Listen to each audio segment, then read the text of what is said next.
begin with the altruistic motivation.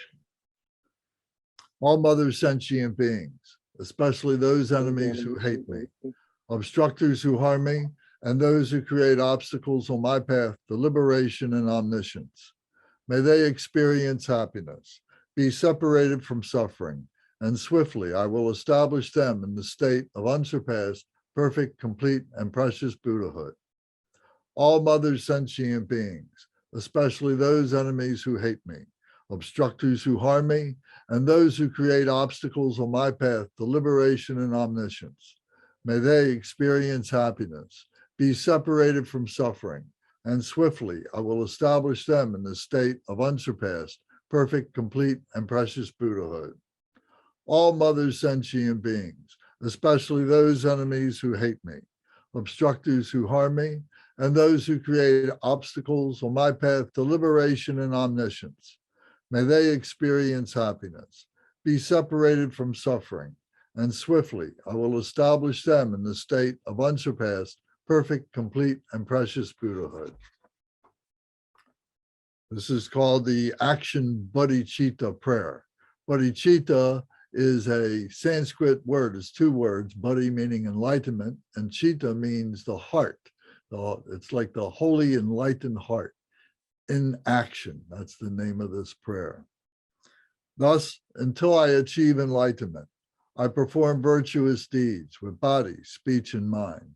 Until death, I perform virtuous deeds with body, speech, and mind. From now until this time tomorrow, I perform virtuous deeds with body, speech, and mind. I'll repeat this again. Thus, until I achieve enlightenment, I perform virtuous deeds with body, speech, and mind. Until death, I perform virtuous deeds with body, speech, and mind. From now until this time tomorrow, I perform virtuous deeds with body, speech, and mind. Next is what we call the long refuge prayer. And we take refuge in the Buddha, the Dharma, and the Sangha. So the Buddha is we regard as the mind of the Buddha. And then the Dharma is the teaching of the Buddha. And the Sangha is the community of followers of the Buddha's teachings. So these are called the three jewels. And we take refuge in the Buddha, the Dharma, and the Sangha. We take refuge in the kind root Lama and lineage Lamas. We take refuge in the deities of the mandalas of the Yidams. We take refuge in all the exalted Buddhas. We take refuge in the perfect Dharma. We take refuge in the excellent order of the Sanghas. We take refuge in all the noble Dakas, Dakinis, and Dharma guardians, possessors of the eye of wisdom. We take refuge in the kind root and lineage Lamas. We take refuge in the deities of the mandalas of the Yidams. We take refuge in all the exalted Buddhas. We take refuge in the perfect Dharma.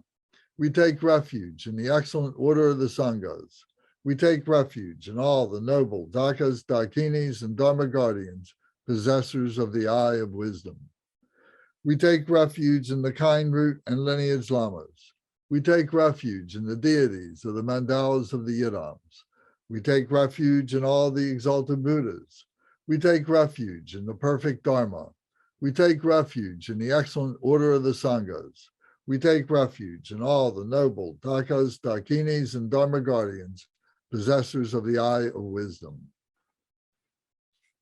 And that was the long refuge prayer that includes the teachers, includes other deities, enlightened ones who are part of the mandala of the Buddha.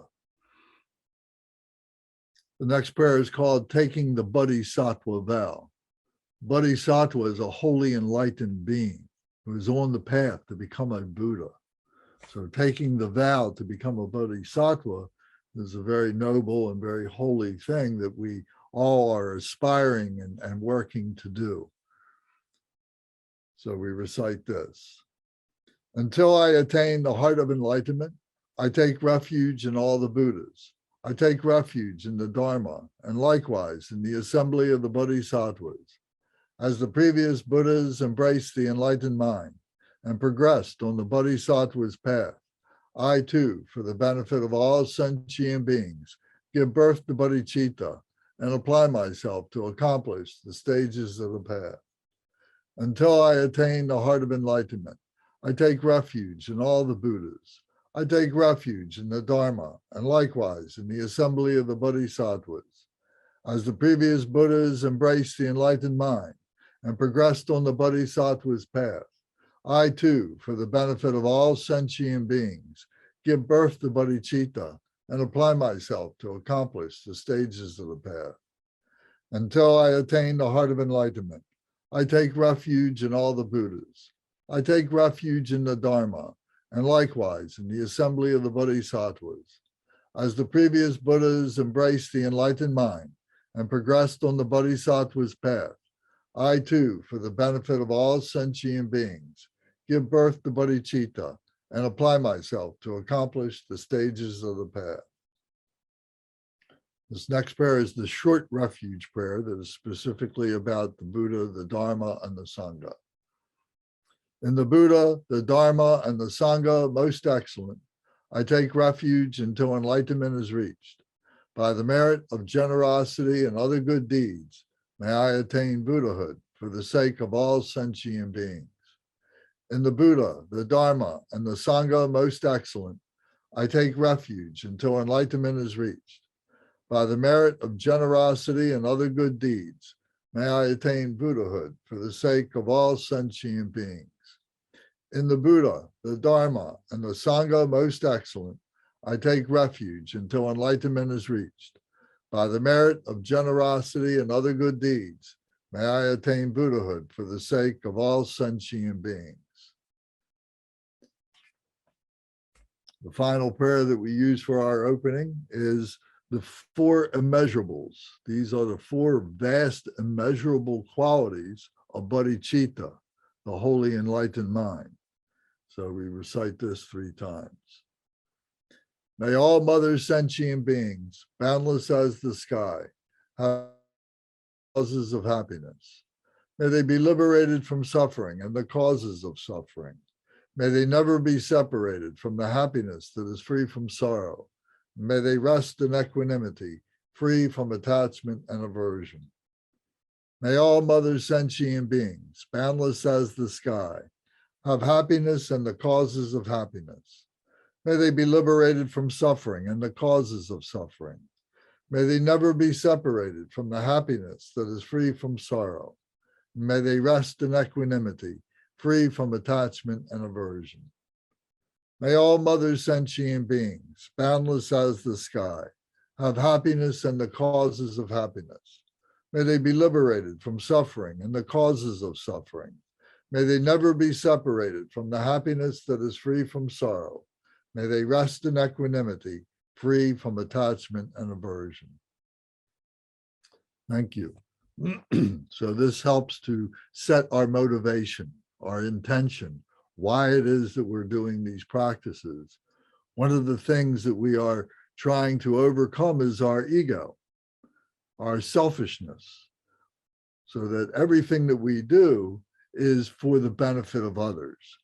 And through this method of doing for others, selflessness, we are purifying ourselves, purifying our thoughts, purifying our actions, purifying our studies, and so on like that.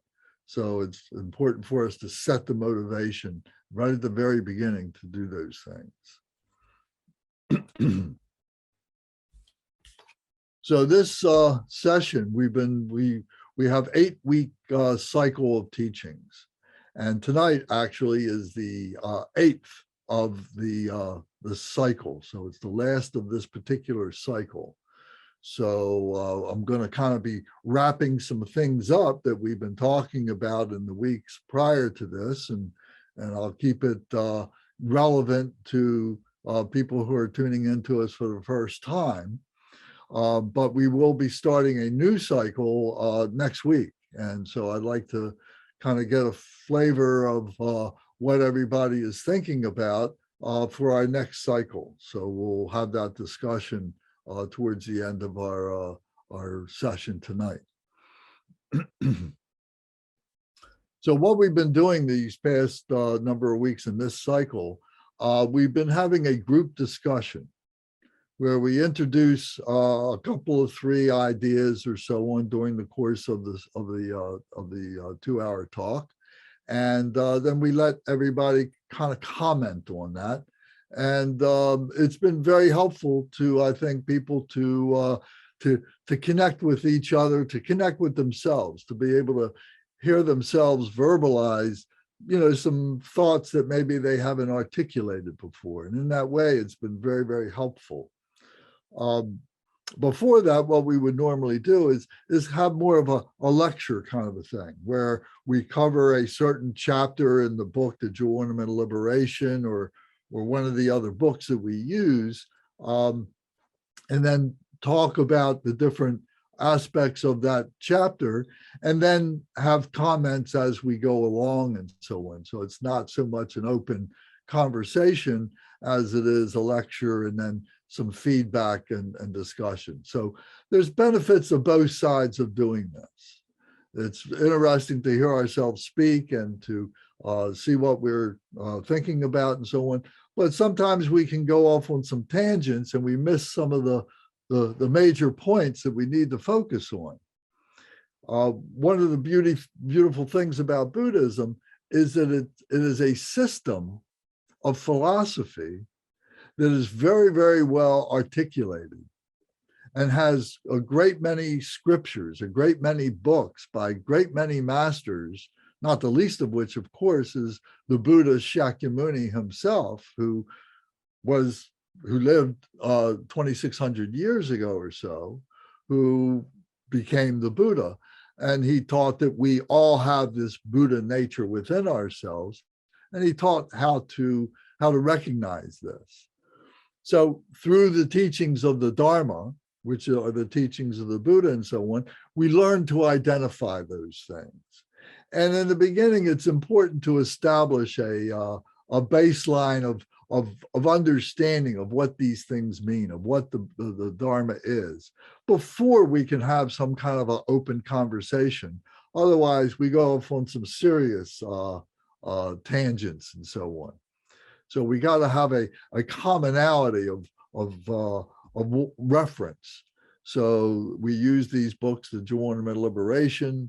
We use another book called Learning Buddhism by Khenpo Samdup, and another of his books called The Stages of Meditation. So through these three books, really establishes a great foundation on which to begin a practice, to be able to contemplate, to be able to have discussion and so on. So we'll talk more about these as we go along. So I think one of the things that's important to recognize is that many of these books, most all of these books, have been written 1,000 years ago, 2,000 years ago, and some are more contemporary, more now. Some of these have been retranslated and so on. And so there's a lot of wisdom, a lot of experience that is expressed in these books. And being able to bring those into our 21st century lives is, we think, very important. And it's something that we're trying to do. Else it's going to be lost. Many times you'll hear the reference that this is a degenerate age. And what that refers to is that many thousands of years ago, there was more of a consolidation of people's thoughts and activities that were related to their spiritual beliefs and practices and so on. But over the many centuries, it's kind of faded for a number of different reasons. So we talk about that this is degenerated, and this age now that we're in, which collectively is all the age from that time, has gotten progressively further and further away from these spiritual teachings. So what we're trying to do is to stabilize those within ourselves and to be able to spread them, to be able to give access to them to other people. So that includes people, who are our age, senior citizens, middle-aged people, young adults, and especially children, because many kids are just not getting any kind of spiritual background, and many of the problems that we see in the political world and the financial world and the medical world and the science world and so on are missing a spiritual quality about them. So we can recognize that because we're familiar with this, but people who don't even know about this don't miss it. So part of our job is to try and help to reinstill this, or to give access to this in people's minds, and maybe simplify their lives, simplify their culture in ways that make them more spiritual, allow them to be more spiritual, to recognize more spirituality in their lives.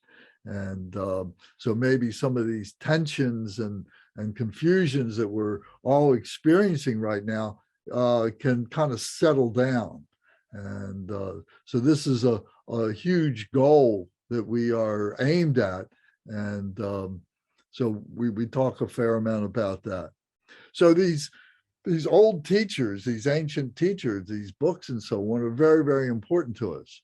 But it's also important to be able to bring them into a contemporary conversation. How does it relate to our lives now? We've got all this internet stuff. We've got all these ways of being able to communicate. We've got all this science and so on. And how do we relate all that? So it's very interesting to recognize that. And as Buddhists, we do not deny any of those contemporary teachings, contemporary practices, and so on. We use them as a means to be able to express the teachings that come from the ancients, if you will, ways of being able to incorporate them into our lives. And what we find is that there is a simplicity that occurs. There's a peacefulness that occurs that we all really appreciate, and so on. So, and as children are coming into, and we're trying to open this up to children, and they are really soaking it in. They're really paying attention to it, and they're relating to it. So it's been very effective. It's been very good. It hasn't been hugely widespread, and our goal is to, again, give access to this so it can spread for future generations.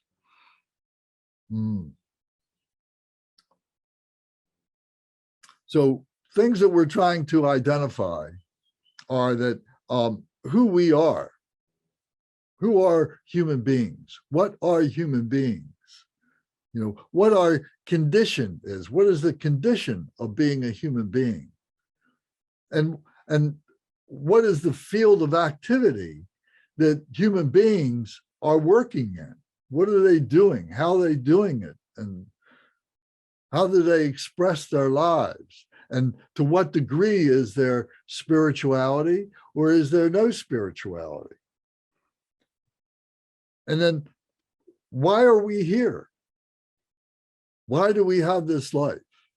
And how is it that we have this life? What choices do we have in this life? And how do we activate those choices? So these are things that we've been talking about, and these are things that we need to continue the conversation with, and be able to reestablish a firm foundation on. So these are things that we'll be talking much more about. But generally speaking, let me say that we think of that we have three bodies. We have our physical body that everybody is familiar with. And we want that physical body to look good. We want it to feel good. We want it to be strong. We want it to be healthy. We also have an intellectual body. a body that we develop to be able to have relationships, to be able to develop careers, to be able to enjoy the things around us, to be able to conceptualize and to create new ways in which we can enjoy ourselves and our family and our friends and the world and so on. But we see that there is a lot of corruption in our physical body. We can see there's a lot of corruption in our intellectual mind. And these corruptions kind of feed on each other. And, you know, a lot of people suffer from psychosomatic illnesses because they have these misconceptions in their intellect, in their intellectual mind that creates these neuroses and so on, these psychological imbalances that we have that manifest themselves in our physical body.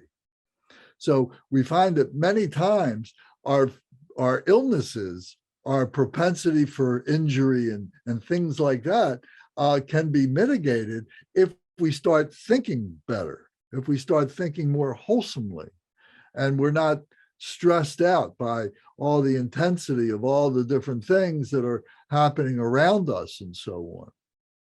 So to help us to do that, we recognize that we have a third body. And the third body is our spiritual body. So the spiritual body is located in the heart center, not the fleshy heart itself, but it's in the center of the body. And when we are born, and actually maybe when we're conceived, our physical body, the physical egg and the physical sperm of our mothers and fathers all come together with something we might call our spirit or something like that. And it begins to grow within our mothers. And we have that life force that stays with us throughout our whole entire lifetime. And this life force can be, you know, translated. We can discuss it as being spirit. What is the spirit of everything that we know?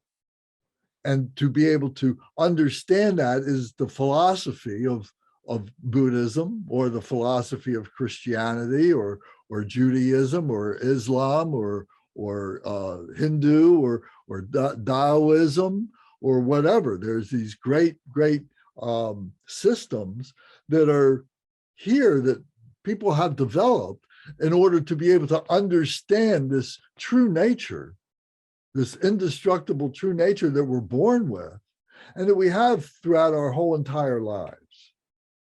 And we keep this, as I say, and then when we die, which we all have to die, that this life force has to be ejected.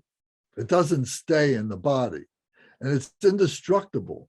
So part of our system of understanding how all this works is to be able to fathom that transference of consciousness, what that means, and so on. And that's a good part of the Buddhist teachings, and some of the other teachings as well, and the way that they're handled.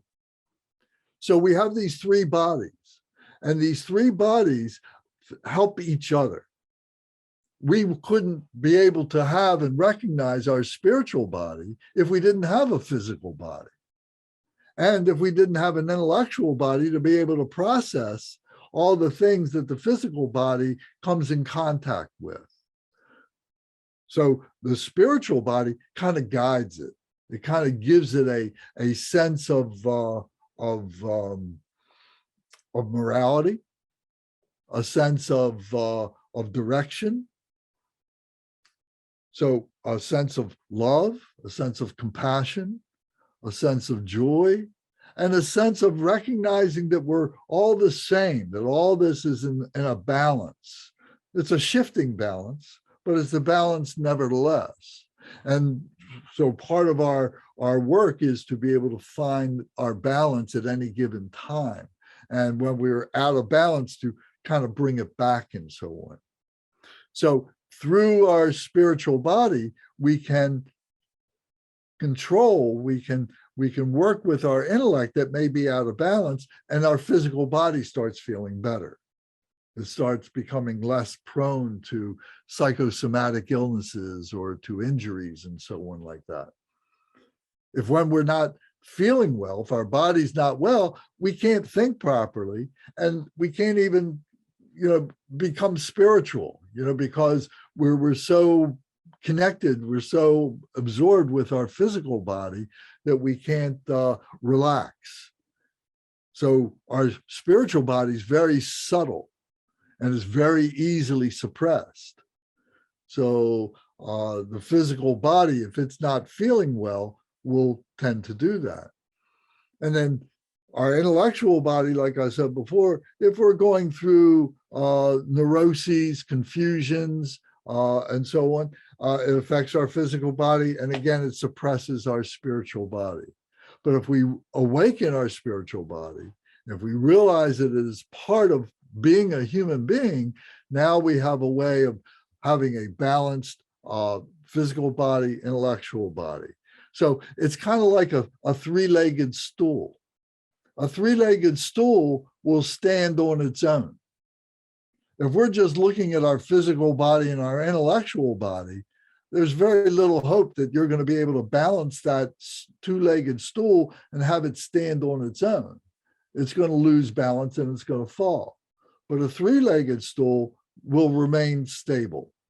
So this is the power of recognizing and utilizing the spirituality that we have within ourselves. So this is a huge part of what we talk about. Another thing that the Buddha talked about was that we all have Buddha nature. We all have this awakened nature. Buddha is a Sanskrit word that means awakened one, the awakened one. And the Buddha was prophesied in the Hindu tradition for many, many, many generations before the Buddha came. They said there will be this Buddha, this awakened one, who will come, who will bring us great understanding of who we are as human beings. So this goes back thousands of years. So Buddhism came out of Hinduism, much in the same way that Christianity came out of Judaism. The Christ came out of Judaism, and it was prophesied in the Jewish tradition that there would be this Christ, there would be this being who would come and would lead people away out of their suffering and so on. So of course there's a big difference of opinion about who the Christ is and what the Christ is. Some Jewish folks don't recognize Jesus Christ. Some do. But nevertheless, it's, we look at that as being part of the gifts that we have as human beings to be able to recognize these things and bring these things in. And they all have a sameness to them, all these enlightened beings. So in Judaism, maybe it was Moses, was a very wise person. And then Jesus came, was a very wise person, and was able to communicate very important things to the ordinary people, to give them faith in that they can do things from themselves, within themselves, that would make them very happy and good moral people and so on. In other traditions, the Hindu is the same. They have their Trinity. They have pantheons of gods that they talk about, deities that they talk about that are very powerful, and they're all symbolic. We've come to recognize many of these things as just being symbolic of things of what it is to be a natural human being. That through symbols we can recognize this. Less that we say, oh, that these are beings that are swirling around us and so on. It's all within ourselves. It's all within our mind. So we need to be able to understand the mind and to be able to work with the mind. So in Muslim, the same thing. I don't know as much about Muslim as many people could talk about, and somebody has something to share with that, I would love to hear it. But basically, it's a code of morality and way in which to live.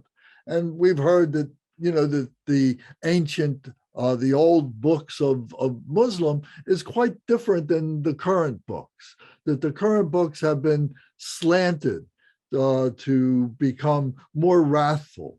And the same thing is true with the Western Bible and with the Christian Bible. There's all these references of wrathfulness as well as compassion and so on.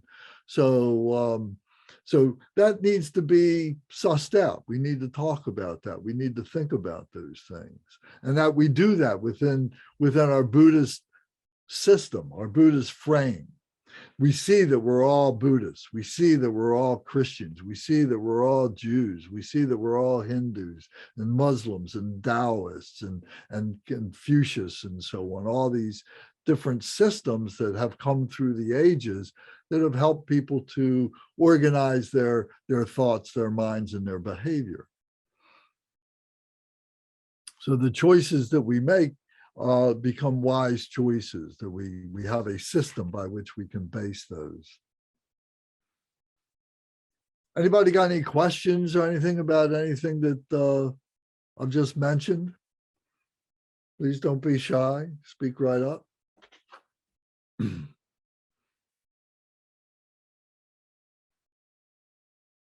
Okay. So Ed, is that Ed Jones or is that Ed Joseph?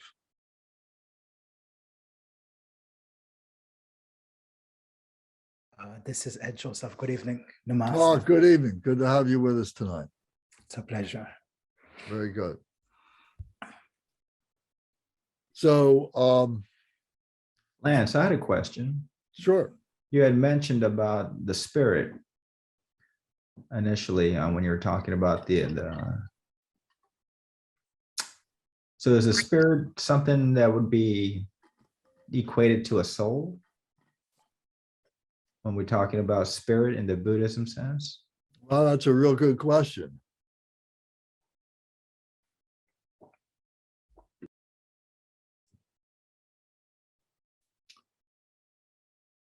The soul in Western philosophy and in even Eastern philosophy, because it is talked about in Eastern philosophy, is something that is a part of who we are. Whether it is a spirit or not is a matter of definition, but this soul is something that stays with us through our entire lives. And after this life, we carries over into whatever a next life might be, whether it's some kind of an afterlife, whether it's another life where we take off, become another person or something like that, becomes the question. The soul speaks of an eternalism, that there is this eternal soul. So whether we each have our own individual soul, or there is this collective soul that we're all part of, all becomes part of the conversation of a particular system. So the Christians may talk about it one way, the Jews may talk about it another way, the Hindu another way, and the Buddhists, etc., all different ways and so on. But what we've come to recognize is that soul is with us if we allow ourselves to keep it active. We can transcend the idea of all these different things, including eternalism, through our being able to purify ourselves into what we would call a freedom from all these conceptual thoughts that we have. Whether the soul is conceptual or not becomes a big topic of investigation. Whether we call it spirit or not, is spirit that true nature that we all have? Or is spirit that soul? Are they two different things? These are topics of conversation. These are things that we need to investigate. These are things that we need to solve for ourselves. When the Buddha, Shakyamuni Buddha, who's the name of the Buddha who lived 2,600 years ago, the historical Buddha, he said, we all have Buddha nature. We all have this wisdom within us. We all have this truth within us, but we all have to recognize it ourselves, that one person cannot give it to another person. The Buddha could not just give us this enlightenment, this awareness, this awakeness of realizing who we are as human beings. We all have to experience that ourselves. So is that the spirit? That spirit of being able to carry on from one life? Is the spirit in the universe? Is the spirit going around all the different galaxies and all the different solar systems, all the celestial bodies? Is spirit going there? Or is that soul? Is soul just tied to ourselves? Again, these are things that we need to be able to fathom out. So I could tell you what I might think, but I don't think right now that's appropriate. I think we need to be able to lead ourselves in that discussion to be able to develop a system by which we can investigate that. So for us, we talk about that we receive teachings, we read books, and then we study those books. We study our notes from the teachings and so on.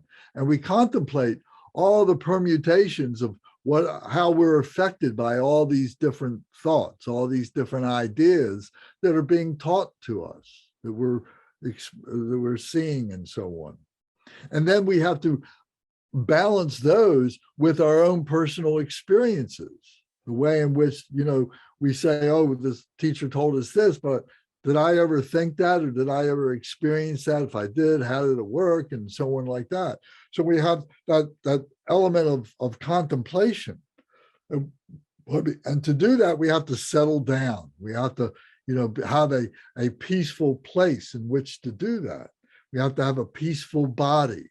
We have to have a peaceful mind and able to have these serious contemplations with ourselves. And then what we find is we go through an exhaustion of all those ideas, all those conceptions, all those permutations of all these teachings and this, that, and the other thing. And that what happens is our mind rests, our intellectual mind rests, and then our true nature, the wisdom of our true nature rises up as something we might call heart thoughts. And we begin to recognize those heart thoughts as this inner wisdom. So the Buddhism really articulates this process very, very, very well.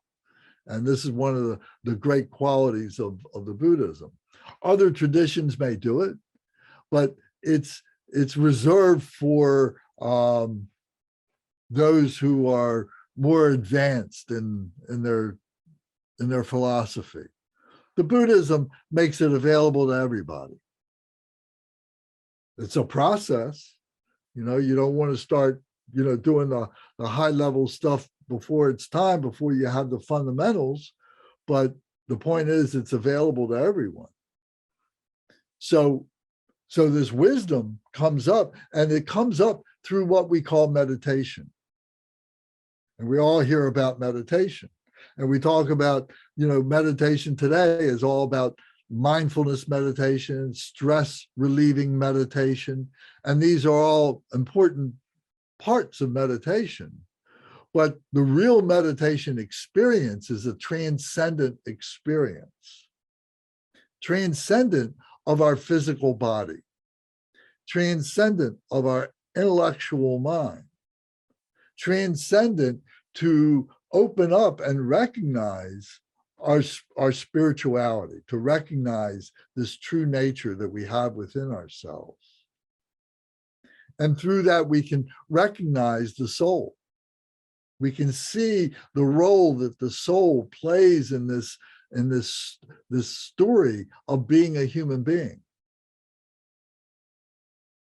Because we're all human beings, and there's no manual to what it is to be a human being. We're writing it, and rewriting it, and revising it, and so on as we go along. But we find that the wisdom of the ancients has an awful lot to say about that, and that because we're going through this degenerate age that I talked about, a lot of things have been suppressed, a lot of things have been misinterpreted, confused, and so on like that. So we need to purify our understandings of those things. So this process of learning, this process of contemplation and study, this process of resting that and allowing the meditation to rise up by itself. And then we can see the mind as it is. We can see our spirituality. We can see our soul. Not with these eyes, but with seeing it at our consciousness level. So I know this sounds pretty far out and so on, but this is what we are working on. This is what we talk about, and we help each other. And it's part of the community of people that do this. So that was a very long answer for Tom's very quick, easy, not easy, but short question: is soul and spirit the same? So generally speaking, I would say they're two different things.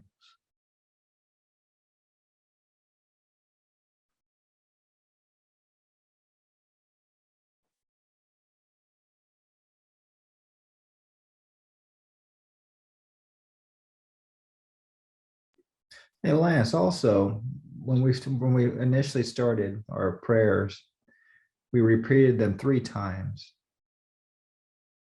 Now, is there a reason why we repeated them 3 times? Yes, it's part of the system.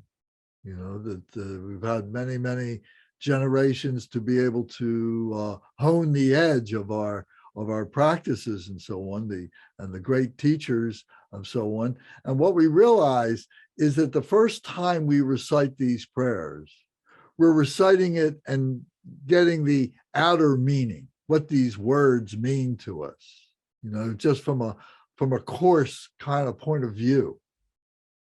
The second time we read it, we begin to experience it with an inner understanding, because we've learned what the references are, what these words are symbols for some deeper things. It's the space in between the words, the space in between the lines. What do these words mean and so on? What do these phrases mean? So the second time we read it is those inner meanings begin to rise up in our mind. We begin to think about those. And then the third time we read it, the third time we recite it, we will be reflecting on our own personal experience with these things. What the course meaning is, what the inner meaning is, but then what is our personal experience with those things? So through the third recitation, we're thinking about that. So tonight, I went through it pretty quickly. But if we're sitting by ourselves at home and we're doing these practices, we're reciting these prayers, we might recite this one time and then contemplate it. Think about, here's the outer meaning. This is what this goes. This is what this says. And then we satisfy that, and then we read it again. And then we start thinking about, what did I read about in the book? Or what do my notes have to say about that? What did the teacher share with me about those things? And you think about that. And maybe that takes a few minutes. Maybe it takes longer than that. And then you exhaust that. And then you read it again. And then you start thinking about, oh yes, I've been reading this, I've been thinking about this, and I've been having these experiences, and I can see where this prayer has really helped me to change my mind and to recognize that I have this spiritual body within myself, and it changes the way in which I think about things and the way in which I behave, the way in which I do things and so on. And my body feels better. I feel happier and so on. So the three recitations have the outer meaning, the inner meaning, and the secret meaning, we call it. We call it secret because it's something that we keep to ourselves. We may share with our brothers and sisters in the organization, in our congregation and our sangha, our group, because they'll understand. We may share it with our teachers. Of course, we would share it with our teachers, but we may not go, coming up to a stranger or even people that we know casually and start talking about these things, because you may not be stable in it. You're going to confuse things yourself, and you're going to confuse them. And you may get a bad impression. They may get a bad impression. And it tends to, damp down whatever faith you're trying to build up into the system of study and practice and so on, because it wasn't articulated properly. So we call it secret so that we keep it to our brothers and sisters of the group, to our teachers and so on. Not that it's secret from the point of view that I don't want somebody to know it, but just I'm trying to protect myself and I'm trying to protect them. And when they're ready for it, I'll be more than glad to have the conversation.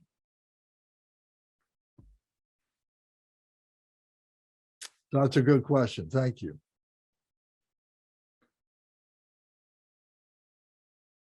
So everything that we do seems to have a purpose. Everything has a story about it. And that's a good thing, and what we're doing is, Buddhism for us, or any of these traditions, philosophic traditions, they become a part of our lives. It becomes part of our lifestyle. And it really changes us. We become happier, more satisfied, and more pure in the process. And sometimes we lose some friends. Sometimes we lose some things that we would normally be doing if we didn't endeavor to get into these philosophic thoughts and so on.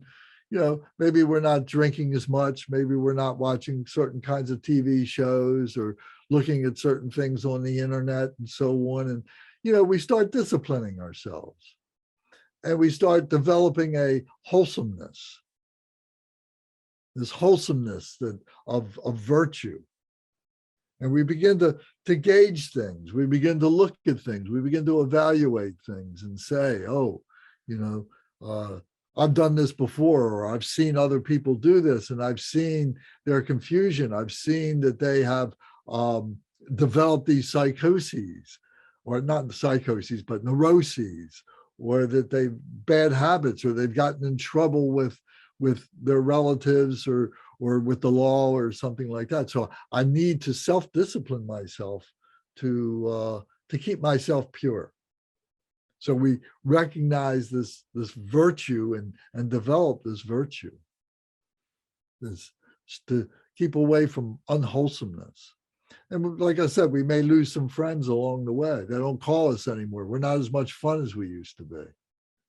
Well, we don't call them, because we know that when we get together, we just get into these old bad habits that I wake up the next morning with a splitting headache, and I don't know how I got into my bed, and things like that. So,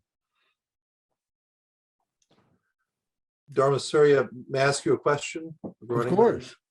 My name is Lance, by the way. I'm sorry. Yes, my name is Lance. Yes. No problem at all. I come from a Roman Catholic background. I was raised in the Catholic Church, and one thing that really spoke to me, what you were just saying, was about these things that we don't want to do as much, drinking too much, or the things that we're watching or putting into our mind. And there was such, and previously, before I left the church, there was always so much emphasis on sin and repentance and sin. And one thing that never occurred to me is that until now is that we really need to avoid these things because they're not good for us, because it's not good to desire that which we should not have. Having a desire for something that isn't proper or doesn't belong to us is just a recipe for misery. And that's something that Buddhist teaching seems to explain to me much better than my previous religious experience. Yes, thank you for that. Yes, you're absolutely right. And I have a Catholic background too. My mother was Catholic, my father was Jewish. So I really got both of those, and so it's very good and helped me and to understand, what all this is. And I can see the similarities between everything, is really good. So yeah, so part of the Dharma teachings, the Dharma being the teachings of the Buddha, articulates what are the causes of our negativity, what are the causes of what we might call sin. We don't call it sin per se in Buddhism. We talk about the afflictive emotions all the time, but we can overcome those afflictive emotions. We can turn them around and make them wisdom. So we learn what the causes of those emotions are, and then to be able to, once we recognize the causes, like in medicine, when somebody's sick or something and they analyze, well, you've got this bacteria or something, let me give you this medicine. And the medicine then overcomes that bacteria and you get healthy. Well, with the afflictive emotions, the medicine is the Dharma itself, or the teachings of being able to organize your mind and think about things in a purer way, and so on. And then what we develop out of that, out of the antidote being used against what we might say a poison, then is we begin to develop and recognize wisdom, that we can do this within ourselves and we can help other beings to do it for themselves too. So that goes to the selflessness of what we talked about in Buddhism, that everything that we bring in, we're trying to just let flow right through us without it staying with us in terms of holding on to it selfishly. We share it with all beings as much as we possibly can. So that's a huge part of what we do. So that wisdom is what we're trying to share, those experiences and so on. So thank you. That was a good point. You'll see that, with me and with so many others, Buddhist teachers, there's so many things to talk about with any particular point. So if we go on too long, if I go on too long, you want to interrupt, I don't mind being interrupted. So it's okay. But we try and give a thorough understanding and hope that it's digestible by everybody.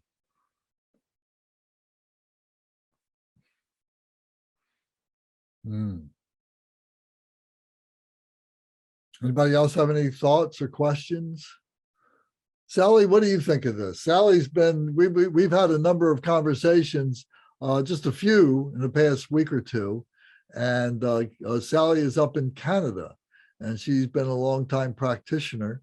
And I asked her to come join our group. And what do you think so far, Sally?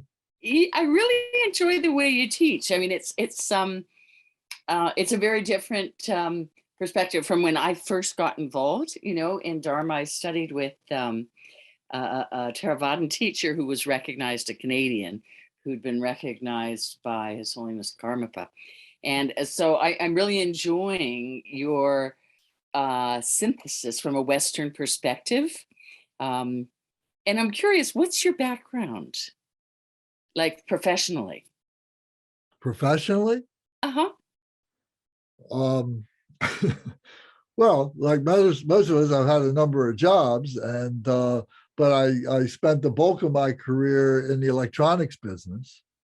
Okay, I interesting. was a technician for many years, and then Uh-huh. I went into sales and project management and system design. And so, I got an organizational kind of, background, that helps me do that, and to recognize things in an organized way. So it's very helpful. Mm-hmm, So, but I come from a Judeo-Christian background, like I said. But, as a teenager, I started reading uh, uh, spiritual books, and I really got into the Eastern philosophies in my 20s. And I grew up during the 60s. I was a teenager during the 60s and so on. So there was a lot going on with that, and a lot of really good stuff that was going on at that time. I mean, it was a time of enlightenment. It really was, I mm-hmm. think. Many people went on the downside, went on the dark side of that. But there was a lot of people that really got the benefit of the bright side of that. And so anyway, I found Buddhism when I started reading when I was maybe 26, 28 years old, something like that. But I Mm-hmm. really didn't take up the Dharma until I was in my 50s. Mm-hmm. And, but I'd gone through esoteric training, occult training and stuff like that, astrology, all that kind of stuff. And I enjoyed all that stuff. And there's components of that in the Buddhism. But when I found the Dharma, then it really started working for me, because what I needed was a system that articulated all these what seemed to be disparate things that revolved around this spirituality, and to Mm-hmm. be able to help give me words and ideas and so on to think about myself and to be able to communicate to other people. The Buddhism really did that very, very well. Mm-hmm. So it's a great structure system in order to do that. Mm-hmm. Thank you. And the goal is to set ourselves free. It's very simple. We don't realize how much we are enslaved by ourselves. Our wants, our desires, our physical body, all these things.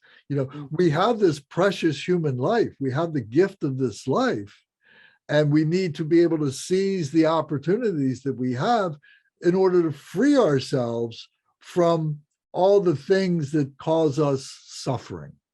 Mm-hmm. So we need to recognize all that. That's all part of the Dharma teachings. So we always like to start with talking about the Buddha, who the Buddha was.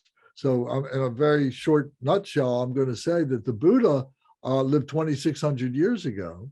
He was born in a royal family in what now is Nepal, but at the time was northern India. And he renounced the family. He renounced his kingdom that was to be his, inherited when his father would pass. And he went off into the woods to be an ascetic, to be a holy person. And there he learned to meditate, and he learned how to systematize, his life, to organize his life, and to build a very simple set of morals for himself. And through that, he was able to develop this meditation and so on. And in the process, he was starving himself, literally. And he realized that he shouldn't do that, that by starving himself, he was negating his physical body. He needed to nourish his body so that his body was then able to keep his intellect together And together with his intellect and his physical body, then he was able to experience what that spiritual body is, what that inner body is, and so on. And he went through his purification process. And he became what we call enlightened, awakened. And he was sought after, to teach. Oh, teach us how to be enlightened. And he says something like, well, I can't tell you what it is. I can't tell you what it's like, but I can tell you how I got there. And this is what he teaches. The Dharma is how he got to his enlightenment. And he says, we all have this within ourselves. And if you follow this pathway, you will find your enlightenment. And all other systems, Christianity, Judaism, and everything, they have their path. And Buddhism does not say it's the only path. It says it's one of many paths. But it's, as I said, very well articulated, and that's a great gift. But it is a system. It's a philosophic system. It's not a religious system. Religion, and if you look it up in a dictionary, I think you'll find that it says something to the effect of it's the man's relationship to a supreme being. So in Buddhism, we say, well, we don't know if there is a supreme being or not. There may be, whether we've had a personal connection with that supreme being, we're not going to say, no, that's not valid or anything like that. But what we find is it is a philosophy of the self to be able to purify oneself, to have that awakened nature, to be able to realize that we are all responsible, each responsible for our happiness and responsible to our suffering. And there's a map, there's a roadmap that we can follow to help us to recognize all the vicissitudes, all the changes that we go through in order to be able to purify, to be able to reach that happiness, that awakenedness, and so on. So these were fundamental teachings of the Buddha. And then he spent the next 50 years of his life traveling around northern India, teaching and talking with people talking to him. And he recognized and explained all these different emotions that people were having. And based on those emotions are these 5 poisons that we find that there's ignorance, there's hatred, there's desire, there's jealousy, and there's prideful greediness. And those 5 basic poisons make up all these myriad different emotions, afflictive emotions. So we often laugh, that the Buddha, it's said that there's 84,000 emotions, so what does that mean? That boggles the mind when you hear that, but look at it this way. Maybe in his 50 years, maybe he came in contact with 84,000 people. Or maybe it was 30,000 people. I don't know. You pick a number. But the point is that everybody had their set of emotions, and they brought it to the Buddha. And the Buddha said, well, if you look at it this way, you look at it that way, you examine this, you examine that, you change this, you change that, that you can overcome those emotions. You can neutralize those emotions. But those are based on the 5 poisons, and the remedies or the antidotes are those poisons, which is the Dharma teachings.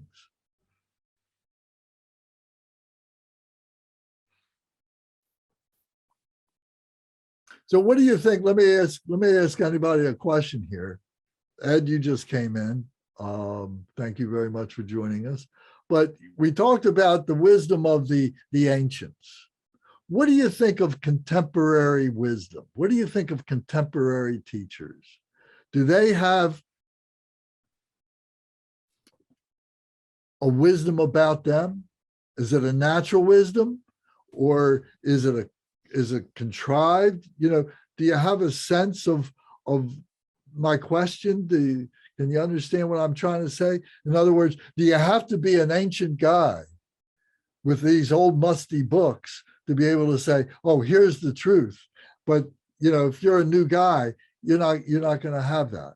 You're not going to have that wisdom. Or can there be a new time when those old truths are being rejuvenated? Anybody want to answer that? What do you think of that?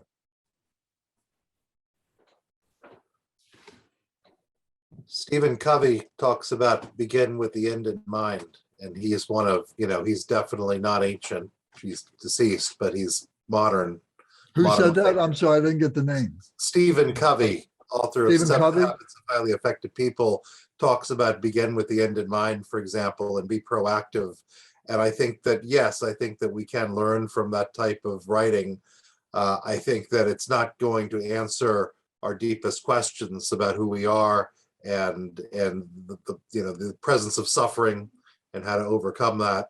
And I think that any modern writer that does is probably recycling some of the timeless wisdom lands that you talked about. Yeah.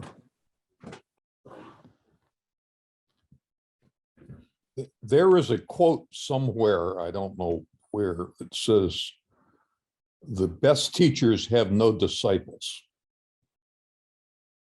And that sort of, to me, is like the Buddha saying, I can't tell you what it is. You have to find it for yourself.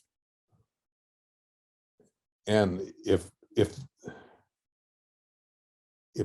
the good teachers are not, if the good teachers find it for themselves and inspire their followers to do the same,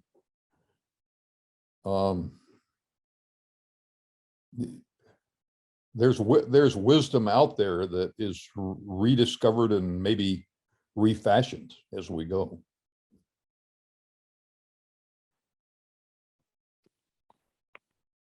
I've been studying something called unity field healing with a doctor from Ottawa.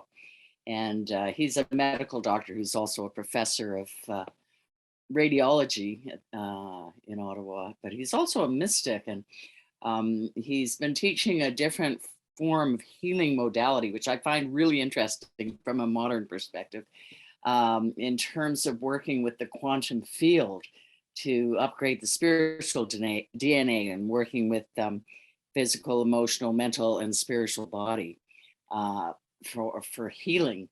And so I always find it fascinating seeing the overlay with traditional Dharma in the teachings that we get from John, and in doing the practice as well, right?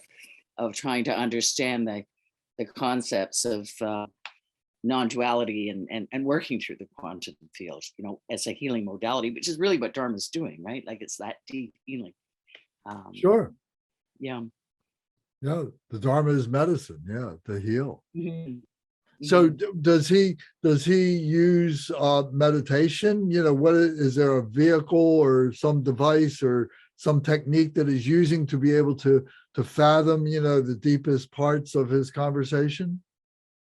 Well, what's interesting in this case is he claims that initially he started getting visual downloads of how to work with these energy modalities and working with different sort of crystalline grid-like structures and that. But then after working with it for a number of years, in 2019, he had a group of light beings, he said, appear to him, and who I kind of see from more of a Sambhogakaya perspective. He refers to them as the Syrian Blue-White Collective, but I know it sounds very different and very out there, but I'm always trying to see the overlay and other explorations that I enter into with, with traditional Dharma teachings and understanding it more from that perspective. Or Sounds pretty new agey. it's out there. It's out there. Mm-hmm. Do you dismiss it out of hand, or No, I've been a contactee my whole life. So beg for your pardon? me, Say I've that been a again? contactee my whole life. That's how I started going to the United States, because I was actually approached by the US government because I was having contact experiences where I live here in Canada. And so I've sort of had a leaning in that direction. And it's, I'm partially Indigenous, and in all of our Indigenous teachings, especially here where I live, Algonquin teachings and such, we see our connection with the star people. And so, it's very different from, let's say, the Judeo-Christian teachings or the Islamic teachings, the Indigenous teachings in terms of understanding of cosmology. Mhm. Well, it's very interesting, and I don't want to get too bogged down in the conversation right now, but I want to just ask: do you see that as a consolidation of energy or something like that, a transference of energy that is very focused like that? Yeah, it's a very focused transference of energy. And I'd say in working, with the process of it's like the process of the deeper understanding of non-duality. Mm-hmm. Could you relate it to what we might call the mandala Buddha fields? Yes, very much so. Mm-hmm.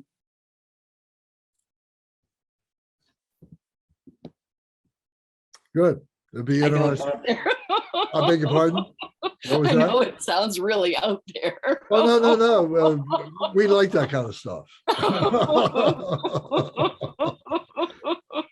No, I spent we spent a year going over the Bardo Todal. Okay. Have you ever studied the Bardo Todal? Oh, I've done teachings with Garshan Rinpoche, but I haven't studied it in depth other than, what Khenpo Samdap. Oh, actually, no, in the early 90s, I helped with a conference in Montreal on death and dying and transpersonal psychology. And so His Holiness Dalai Lama came, and he was sort of the titular head of it. And then Sogyal Rinpoche, who wrote the Tibetan Book of Living and Dying. Sure, yeah. He was in Montreal for it. So there were a lot of sort of Tibetan kind of luminaries in that field. And I've done a lot of work with retreat work with Ayang Rinpoche on POA and that. Good. Yeah. Mm-hmm. So my initial question when I opened this up was to say, well, can there be contemporary sages I'd say very much so. who may not be trained in the monastic way, but yet have the wisdom of they're born with it, they've been able to recognize it, they've been able to develop it, and one way or another, and able to communicate it? Or does everybody have to come from the same kind of a background? I don't think you need to come from the same background at all. I mean, if you actually look at Dharma or Dhamma, it's the study of the nature of the universe. So, it could be approached from, many different perspectives to have that true understanding of the nature of the universe. Yeah. Okay, good. Does anybody else have a comment about that? If everybody comes from the same perspective, there's very limited capacity for growth and expansion. Well, some people, I think, might question someone's credentials. What are your credentials? Where's your sheepskin? Is that entirely necessary? Or can things stand on their own and say, well, let's investigate the wisdom of this and see, how it resonates with things that we do recognize as being established, but is there a novel way to be able to express it in contemporary terms or something like that?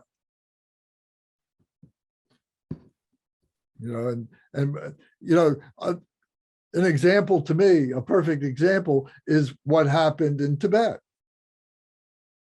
So what? In the 1800, in the 8th century, 7th century or so on, 6th century, Tibet was a place of wild people that were untamed, basically. They weren't Neanderthals at that level, but they didn't have any spirituality. But then there was this other group that did have a strong spirituality there. They were like American Indians in that they were like shamanistic,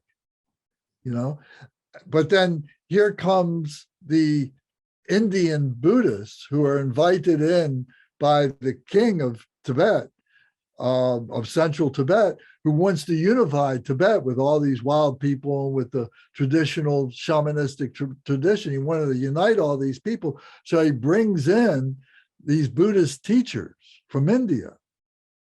And what they wind up doing, to make a long story short, is they incorporate the shamanistic traditions that were in Tibet with the Indian traditions, and it morphs into something that is a little bit new. It speaks of the old traditions on either side, but it's done in a different way. And so here comes something new. And so can that be happening now? Has it already happened? Or will it happen in the future? If it happens then, why can't it happen now? Anybody got a thought about that? Well, and it's interesting looking at Buddhism in Mongolia, right? Shamanism is very much a part of the Vajrayana expression in Mongolia. And the total incorporation, it's totally imbued the deeper understanding. I don't know if you spent a lot of time with the Mongolians when they come down to the Garchin Institute, or they're great people. I love them. They're wonderful. And so I find that they have these very in-depth, abilities in terms of like working with nature, incorporating Dharma in that perspective. Or Diani Wahu, for example, who's a Cherokee elder and was also, she has a center up in Vermont. I don't know if you know her, but she carries a lineage of Cherokee teachings that are very deep and very profound. And I thought you'd enjoy her because of your music interest. She's doing she's doing a retreat this summer using sound, as the journey, using tuning forks, for example. And but she's also been recognized by the Drikung Kagyu as an aspect of Yeshe Sogyal. And she teaches from both traditions with, a very modern interpretation of understanding the elements, like working from the elements and integrating Dharma, which works with the elements as well, with profound, very original Cherokee teachings on working with the elements and bringing it into the modern age, such as working with the tuning forks and such, and the vibratory frequencies of body, speech, and mind. So I think there's a lot of very interesting teaching going on that's all Dharma. Does anybody have any thoughts about, maybe it's happening in America? Right now, it's hard to imagine that it's happening at this moment where everything is so fractured. But, if we could come back in 500 years or 1,000 years from now, is there a possibility that we could see, things coming together, and that Buddhism and Western philosophy, has come together, or just the East and the West, more general, that the East and West have morphed into something that is a newer expression of this unified spirituality that we're all trying to understand better? Do you think that that's possible? And when does that happen? Does it happen gradually, or does it happen like a light switch and you flip a switch and all of a sudden it's there? Or does it happen over time? And are we beginning to see, the first part of that? Has it already happened? Ed, what do you think? Ed Jones, what do you think?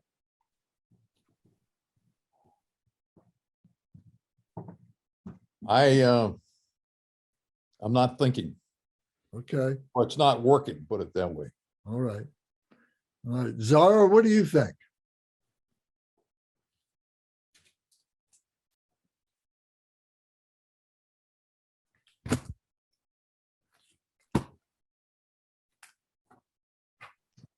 Sorry, Hey. Lance. No, sorry. My laptop died. I had to go into my iPhone. Okay, were you listening? Were you listening? Did you hear what we were saying? I didn't catch part of what you just said in the last 10 minutes. Oh, okay.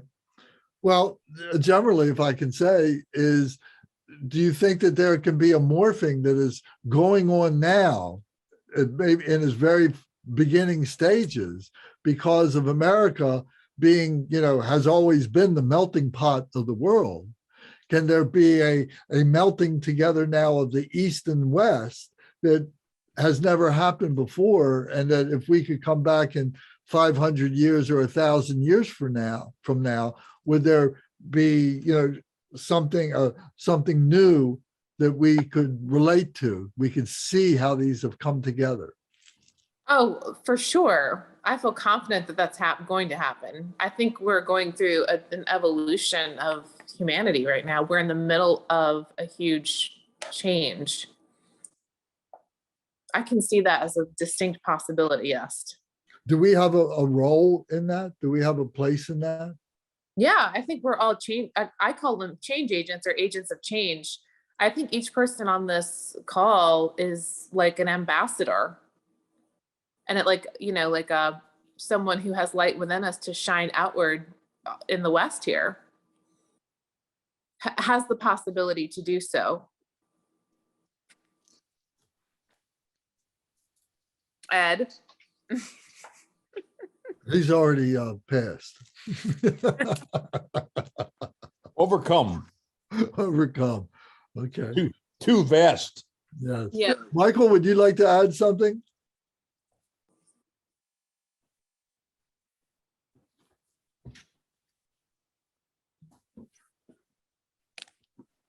Not at the moment, Lance.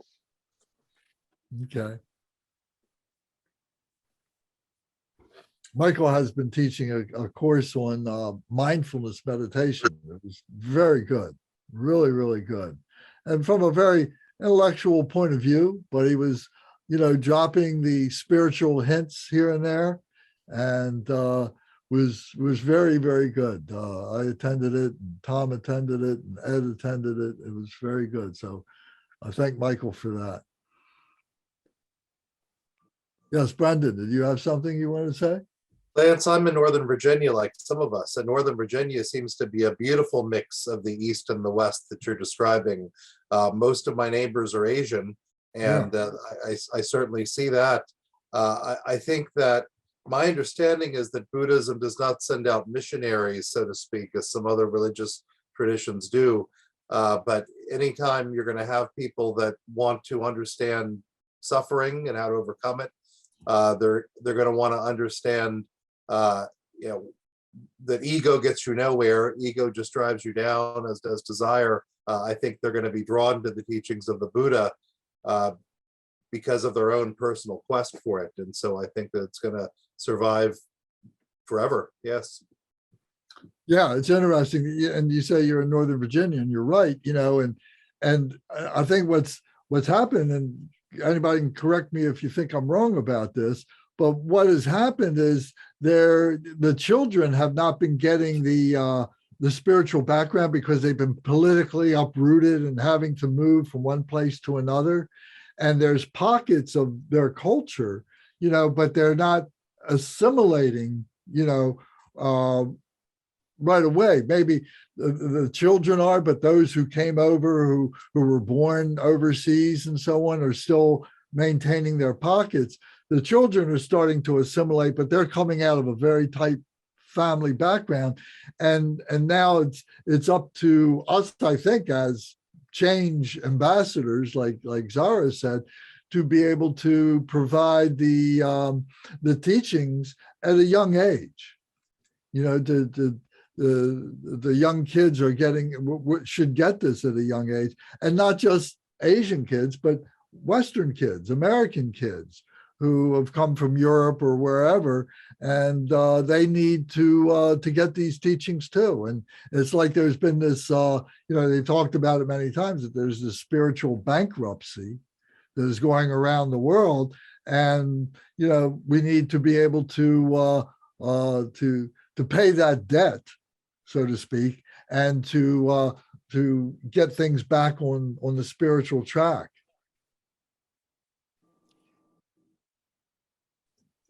You've made several references in the last few weeks to the possibility of learning things at a young age, and it interests me to wonder how well these things can be learned at a young age, and how much the learning requires some depth of experience and exposure to life. Well, from my experience, I'm amazed at how well it is being absorbed by kids. I've got the pleasure right now of working with kids who are 10, 11, 12, 13, 14 years old in like a Sunday discussion group. Okay. And yesterday, for instance, we just started a story. So let's tell a story, but I'm just going to introduce the story and then pass it to the next kid. And then he tells his part of the story and he passes it to another kid and everything. And I said, there's two elements that we got to keep circling around, and that is Buddhism and our mothers, because it was Mother's Day. Mm-hmm. And I was amazed at how articulate these kids were in the Buddhism, from stuff that we talked about weeks and weeks and weeks, months ago, and be able to use that as part of their story and bring in the aspect of the mother at the same time. Well, that's fascinating. Yeah. So I was very encouraged. I was smiling the whole day because of that. I thought it was so great. They ask intelligent questions, and I remind them that that they are growing up in an environment where they can be leaders, not just intellectual leaders, but spiritual leaders.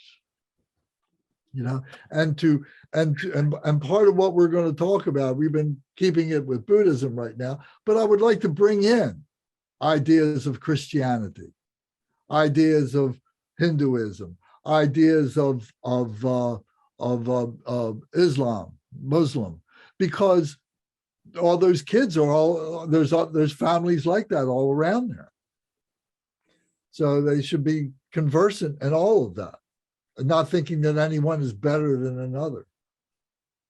This may be off the subject, but do you have any observations to make about the people who come to Buddhism late in life after being nurtured in other traditions, as compared to those who have been Buddhists throughout? I mean, is a lot. Yeah. I think most of the Western people are older, and if for no other reason than because they've got more time, and they've gone through their life experiences and exhausted those life experiences as being unsatisfactory, and now they're looking to the East for something else that maybe was missing in their trainings. So we see, I think that's most of the people are older people. But I think that, that will change over time, and it's based on these kids.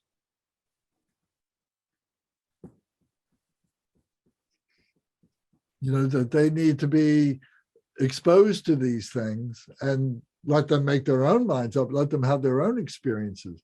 And we have to create these rites of passage for them. And that's all part of the system of Buddhism. It's already there. We just need to bring it into the culture, this new culture. Ed Joseph, what do you think about this?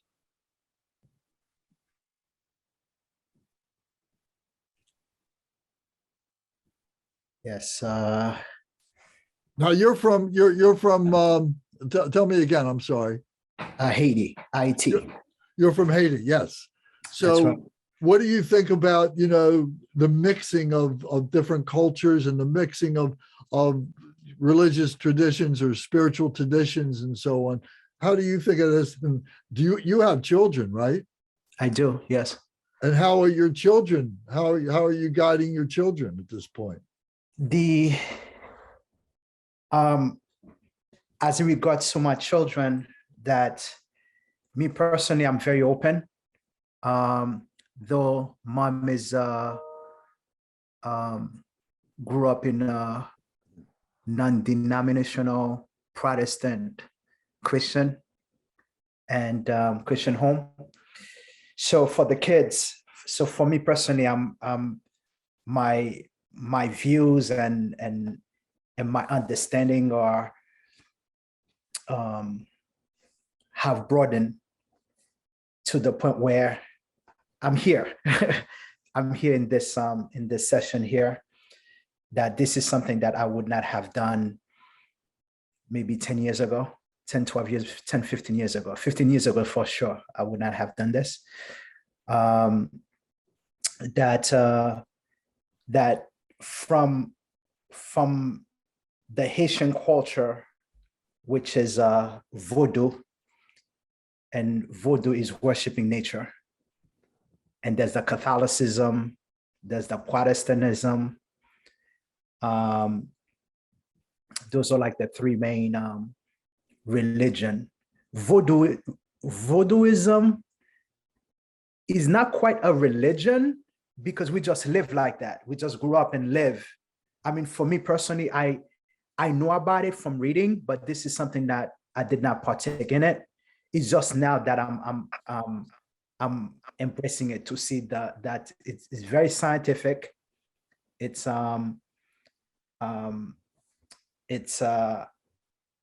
they embrace while the in Haiti, for example, the Catholics and the Protestant do not really integrate with the voodoo out in the open, but most people practice it, right? So most people practice. They have all kind of statutes, that type of thing as a symbolic representation. So for me, I'm just this is a blessing for me because I'm very open, and it is to that openness that I was able to get some or certain enlightenment, and it's because of that openness. So, and then for my kids, that especially the middle child, she's is a daughter. She's going to be 16 years old, so she's really also too open to just different. Sometimes we pray, and at times we just meditate. She has a headache and ask her to breathe a couple of times, just take her hand and I said, just relax. And within minutes, the headache is gone, And is it the prayer? Is it the meditation? How did it happen? And, sometimes it's the semantics of, spirit. Sometimes when I say spirit is energy, people like, what's wrong with you? And at times we don't even know exactly what, how things happen, but, this thing happens. So we just take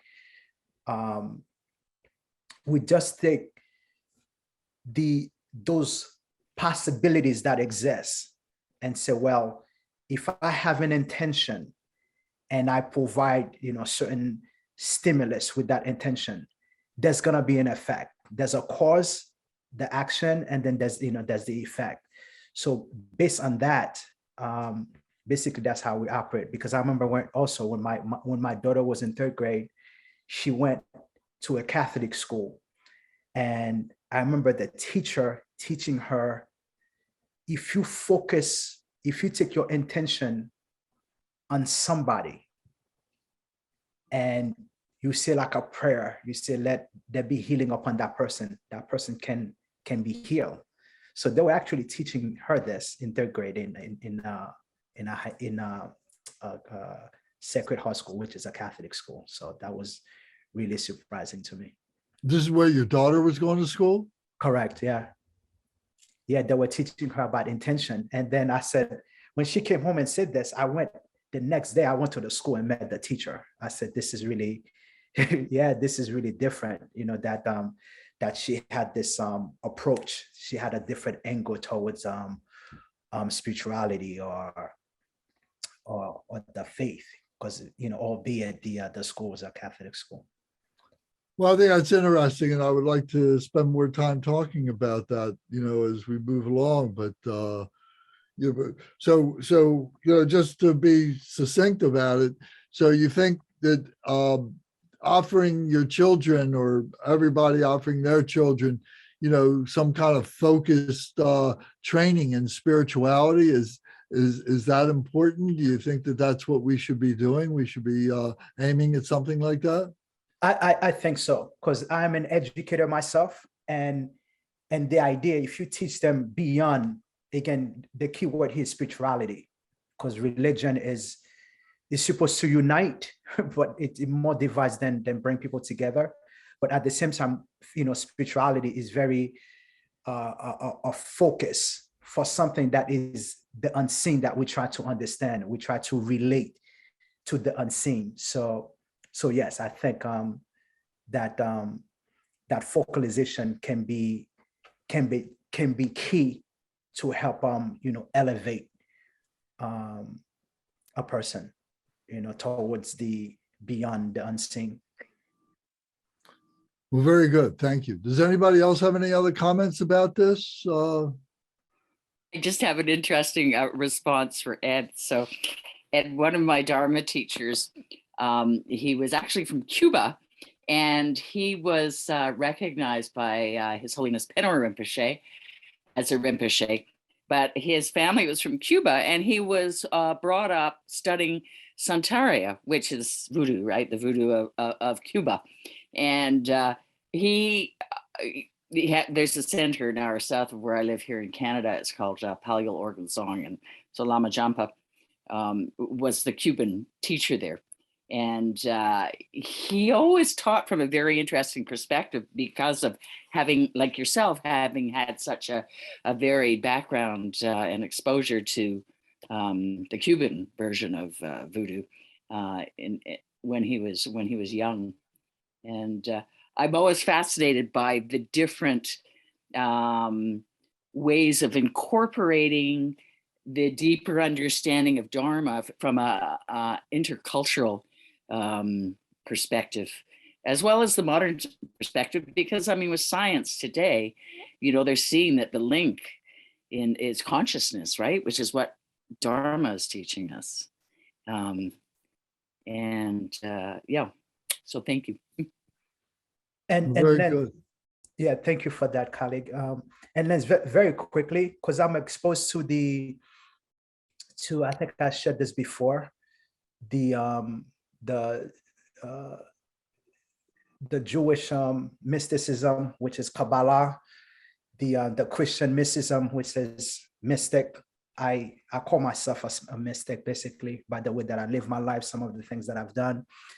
And I have, interestingly, this past weekend, Saturday, I went to a mall with my daughter, right?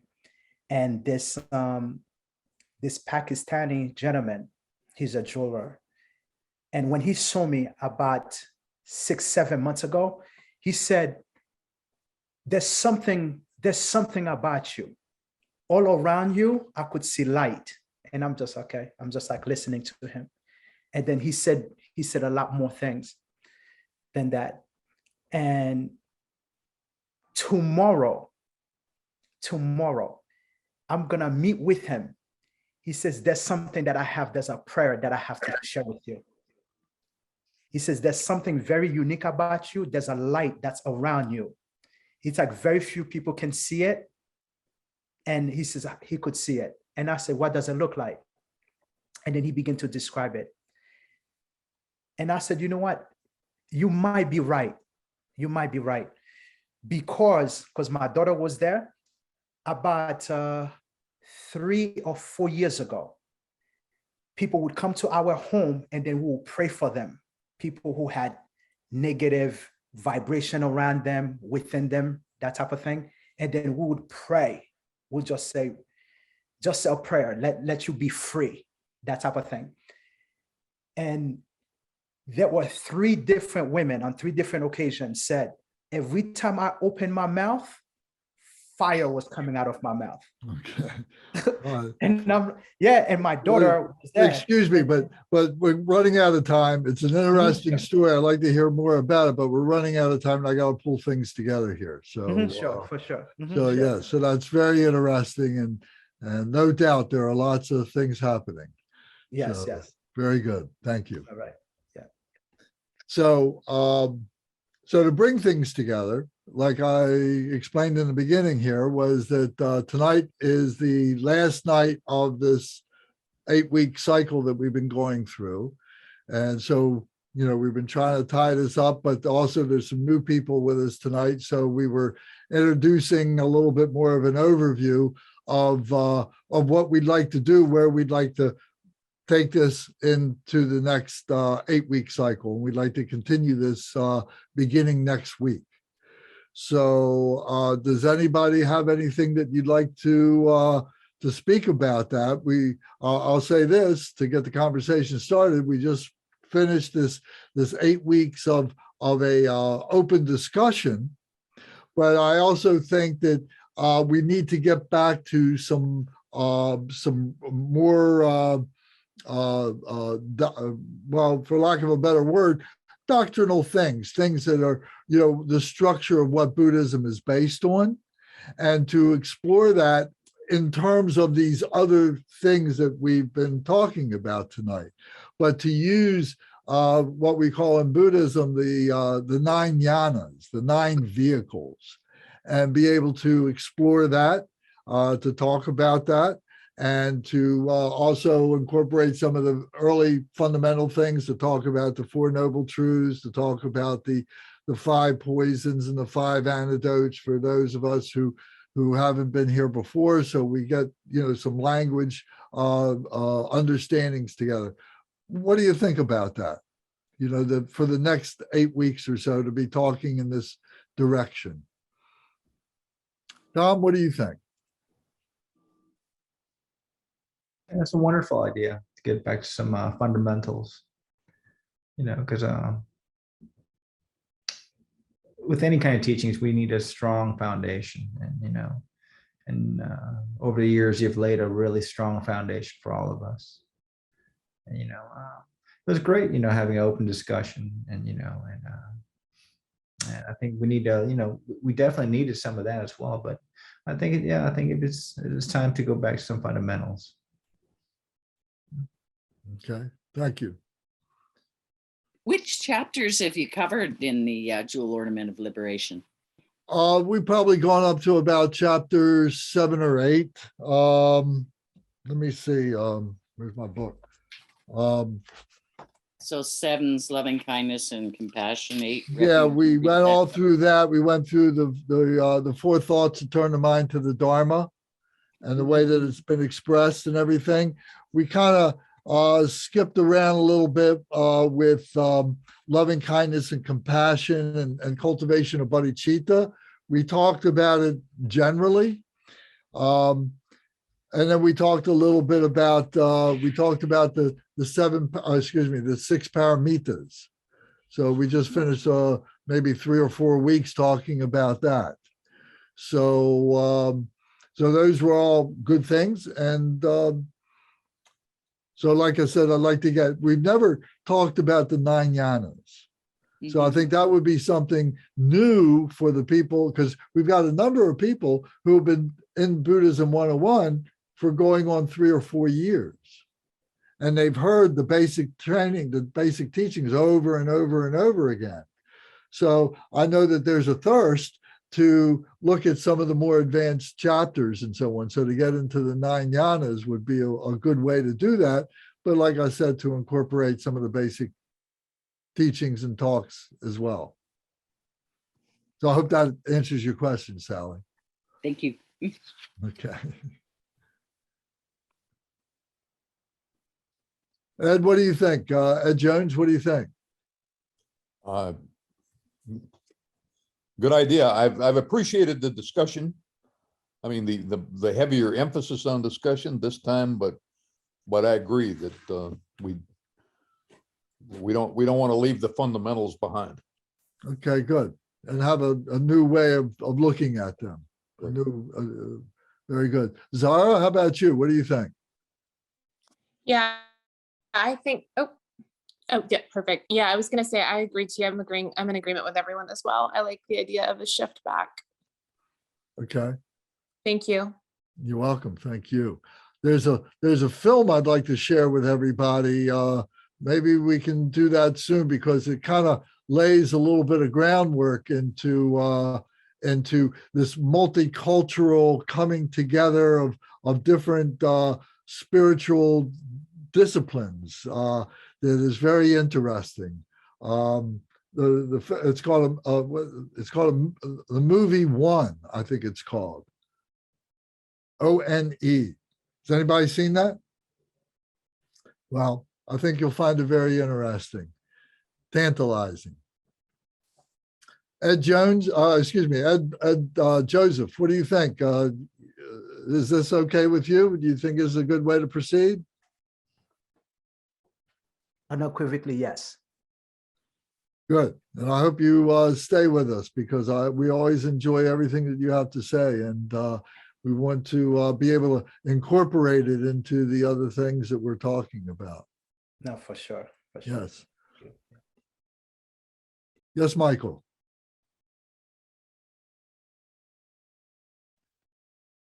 Oh, I cracked my mic by error. Sorry. Okay. I was turning on the camera. Okay. Brendan, what do you think about this? Do you like Buddhism 101? I mean, just out of this little bit of a 2-hour session you've had here, do you think this is something that you would enjoy?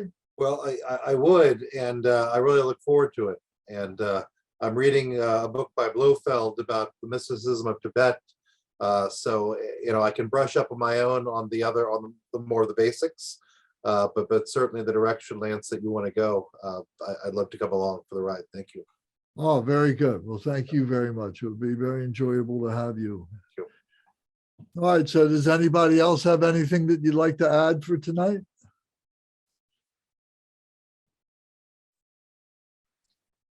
Okay, well then, very good. Well then, one of the things that we do is to explain that it is a system. So in our system, we begin with visualizing, stating our motivation.